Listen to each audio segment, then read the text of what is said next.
So the chapter starts off with narration text explaining the future sight ability of the Soga clan. Says it can predict the time and place of an event, but not the number of casualties, specific damage, or other impact. Nice nerf, I guess. And we see Princess Soga say, "This meeting will be extremely hostile." Of course it's gonna be. They're going to talk about mining resources. A lot of wars begin over just that. And then we get more information that says, in the 2 years since Shokoku appeared, they've only interacted with Shokoku people through skirmishes on Irishima, and they only attacked from afar, from a distance, so they don't really know these guys. They are shrouded in mystery. Then in the next page we cut to some guy, unfortunately missing both his legs, and he says he was part of the first group that was dispatched ever since Shokoku appeared, and he was the first person to fight in close combat with them, and apparently also the last. He said they never spoke, but somehow he knew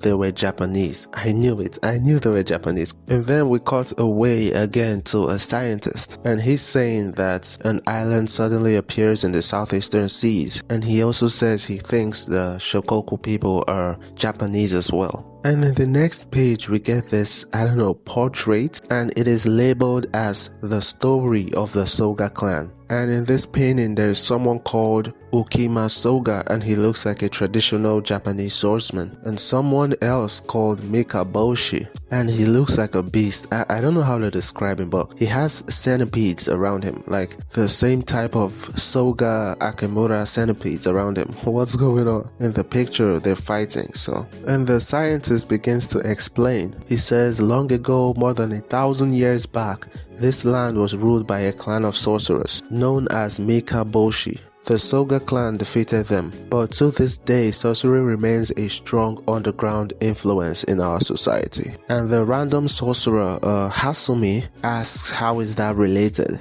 And the scientist says, according to legend, the Mikaboshi were driven into present-day Chiba and wiped out. And since Chiba is close to Shokoku, Hasumi asks if the scientist is suggesting that the Mikaboshi actually survived and their descendants are now living in Shokoku. Then we cut to the guy that was telling his story about fighting them for the first time. He says he was defeated with sorcery and they controlled something like insects. The scientist goes on to say that there are various accounts of Mikaboshi, that they stand over 2 meters tall or they have black claws. But the most pervasive story is that they have the power to command insects. Then Hasumi says, so they developed their own civilization for over a millennia.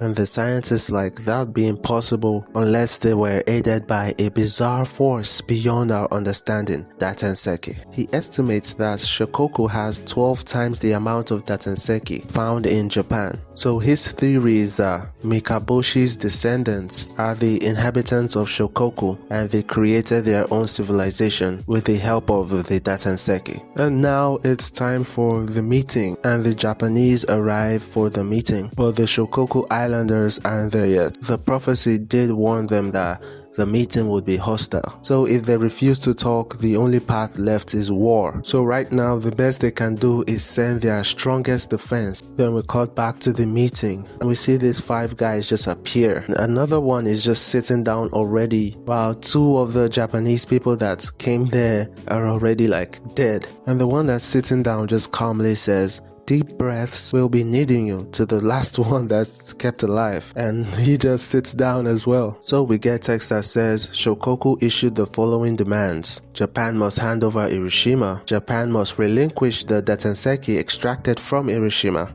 and Japan must cede Chiba, Kanagawa and Tokyo areas that could yield Datenseki veins in the coming millennia. So basically to give up those areas to them. Yeah, and I forgot to mention that they burned their ship, so the Japanese ship was burned. We couldn't possibly, and the Shokoku representative is like, I believe we have made ourselves clear. No compromises. If you refuse us, we will use force. Okay.